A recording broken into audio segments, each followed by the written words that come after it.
Deviance. Can you explain to me what deviance in sport is? Deviant behaviour is when you are violating social norms, e.g. verbal abuse, hooliganism and violence. Furthermore, in sport, deviant behaviour can be shown in someone's desire to win and attitude of win at all costs. Winning at all costs can lead to cheating, for example using enhancement drugs or manipulating the sport's rules to win.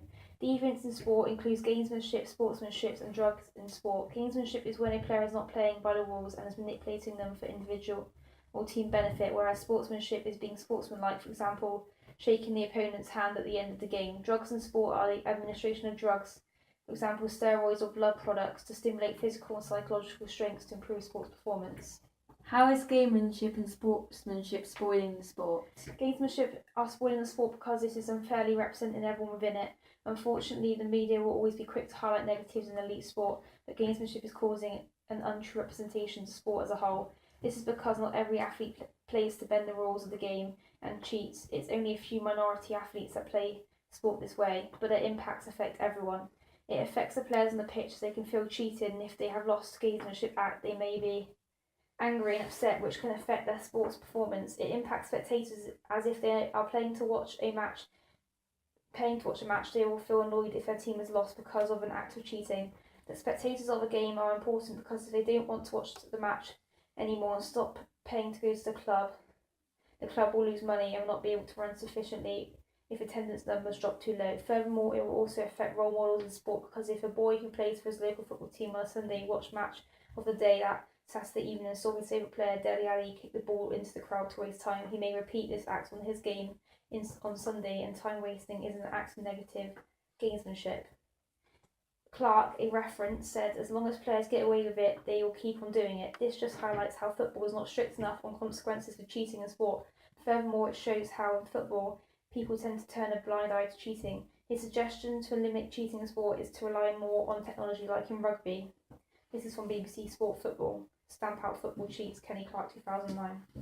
What impact are drugs having on sport, and how can we reduce this? Drugs are having a huge influence on sport as they are performance enhancements. Drugs are allowing athletes to achieve success unfairly and giving them an edge over their competitors. We can reduce the amount of drugs in sport by cracking down on drugs tests and forcing more frequent drug tests on athletes in all sport. The positives of this are it will help enhance the reputation of sport, as increased spectators will watch the sport if they know the athlete is clean and they know that the sport they are watching is playing fair. Furthermore, if athletes play by the rules, especially being good sportsmen too, they will become role models to the youth generation, which will increase the reputation of sport too. However, there are negatives to making drug testing more frequent, and this is more tests will come back with the outcome of a false positive. This is when the test has dictated something that isn't there and can be caused by drugs that break down quickly inside the body. When the test is performed, the remnants of the drug are secondary chemicals. This can be protested by the athlete just to be products of the normal bodily process. This makes drug testing hard to prove either way. What is the current sporting example of deviance? An article by the BBC in 2012 was written about gamesmanship being punished in football. This is because the Carlisle manager was angered by the unsporting methods in the 1-1 draw and later defeat on penalties to Preston in the Paint Pot Trophy. Greg Albert accused referees of not dealing accordingly with the gamesmanship behaviour that included time wasting, fake injuries and ruining the game of football. He went on to say gamesmanship will stop fans from attending matches if teams carry on cheating their way through games. Supporters of opposing teams will feel robbed and will stop supporting and attending games for their team. Can you discuss racism in sport? Racism is the belief that a particular race is superior or inferior to another.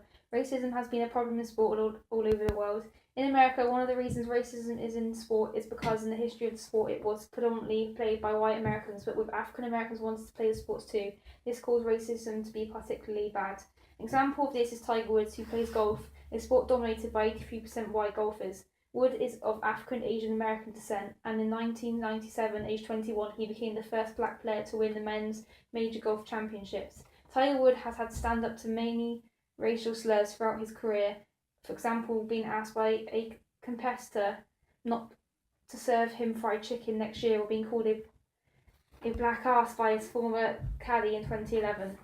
Do you think sport can actually help the fight against racism? Although I feel sport is a cause of racism in modern society, due to the history of racism in sport. I do feel sport can help the fight against racism due to the huge platform sport is.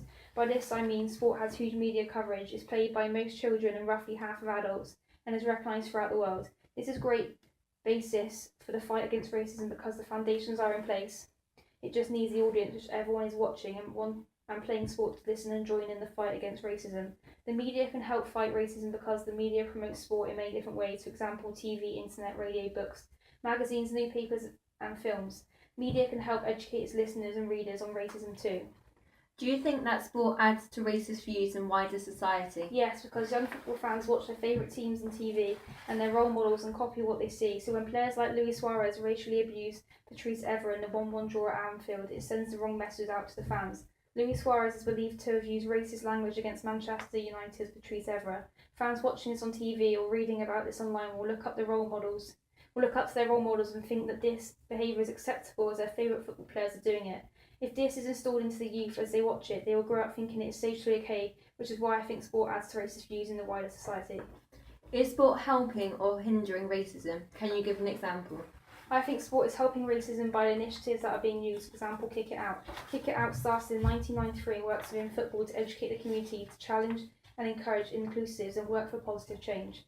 The positives of Kick It Out are it's backed by many football stars, for example, youth players like Jack Butland to senior players like John Terry. This is positive as when Premier League footballers get involved in an initiative, it will get more media coverage, increasing the awareness of the campaign, and more people will listen to it if their favourite football players represent this campaign. Furthermore, due to the funding, it can sufficiently increase the awareness of inclusion and diversity, impacting the spectators that watch the game to the athletes that play the game.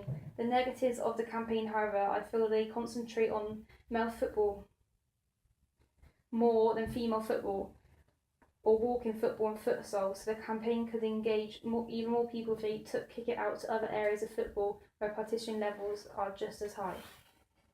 Can you discuss sexism in sport? Sexism is a discrimination of a person based on their sex. Sexism is dominant in sport because there has always been a gender difference in sport, and this stems back to the history of sport and when sport was male dominated. Women have had to fight and continue to fight to compete in their sport the same way their male counterparts do. Sexism in sport can be linked back to the idea females are too weak and should stay at home and clean whilst looking after the children. This stigma is still being fought against now. Do you think sport influences sexism?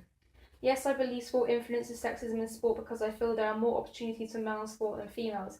This is because elite sport has always set men and women apart. For example, men can play 5 sets of tennis, Grand Slams, whereas women can only play 3. Furthermore, it's not just elite sport where women don't have it the same as men. It is in job roles of sport too. Women only make up 18% of qualified sports coaches, according to Women in Sport organisation. I also think sport influences sexism as a lot of female elite athletes say they have been trolled on social media with sexist comments on their appearance and how they play their sport. However, I do feel it isn't just sport that is to blame for sexism, as the media plays a huge part in how we should perceive ideas between men and women too. An example is The Simpsons, a show watched by both men and women, but one episode in particular I thought was showing sexism in sport and how it is okay. This particular episode saw Homer not allow Lisa to play ice hockey because she was a girl. Furthermore, newspapers influence sexism in sport, as everyone is very aware that the sports pages at the back of any newspaper on a Sunday or Monday morning will just be full of male sporting achievements. This is sexist, as female sporting achievements should be given the same credibility as male, but for some reason people just assume that sports should be more male dominated and the media do not challenge this. An example would be in the Premier League. When there is a top 2 clash, newspapers will have a double spread page to report the match, for example Man City versus Arsenal. But when these two teams played in the Women's Super League 1, you would be lucky to spot a column of a newspaper with a report on that match.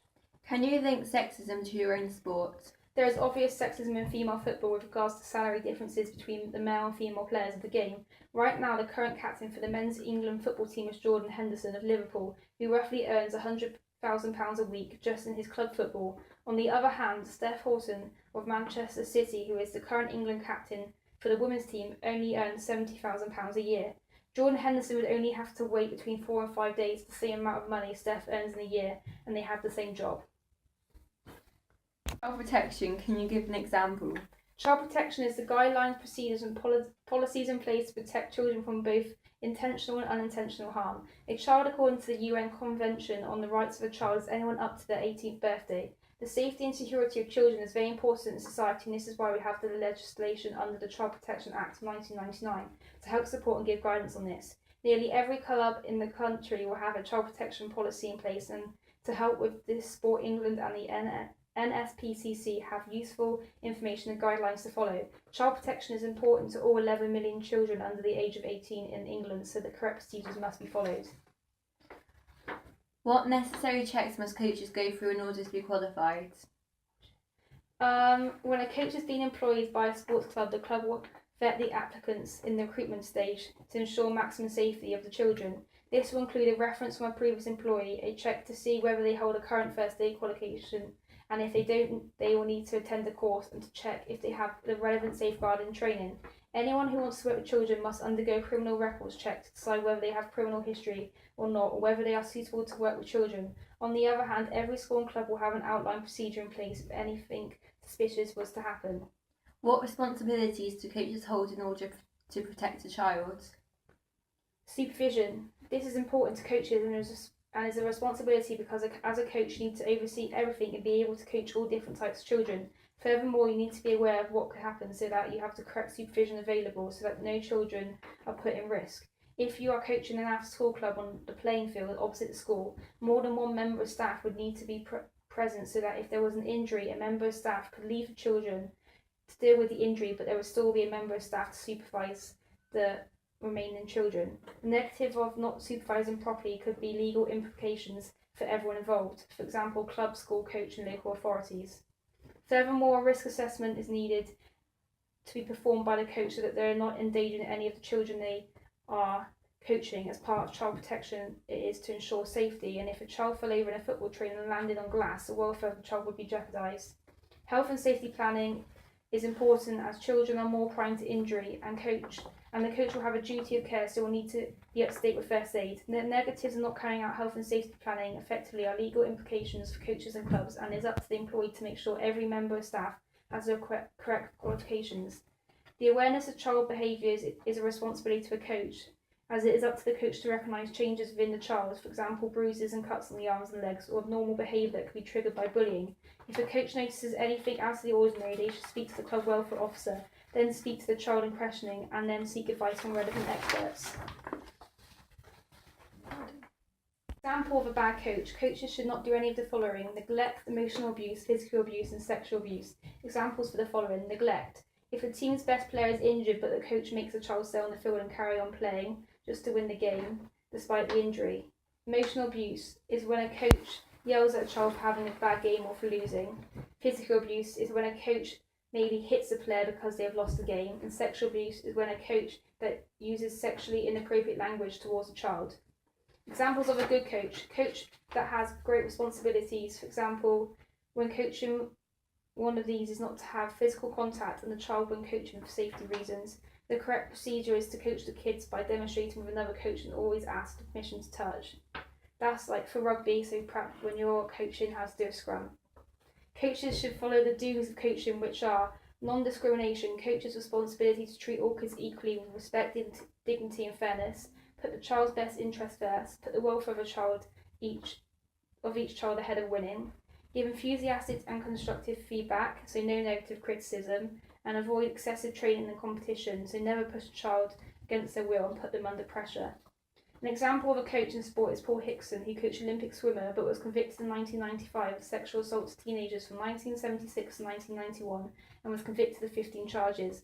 This case is one of the first huge scandals in sport. It was due to this case that many sports and their governing bodies increased the seriousness of child protection policies. This was due to the huge media coverage this case received. An example of child protection in sport is the football child sex abuse scandal, one of the FA's biggest crises. On the 21st December 2016, the BBC published an article stating that 429 victims, 98% male, were abused within football from ages of 4 to 20. One victim spoke out about his ordeal. His name was Andy Woodward, 43, who played for Crewe, Bury and Sheffield United, and told The Guardian he was subject to sexual abuse as a youth player. This example demonstrates what happens if a player isn't protected as a child.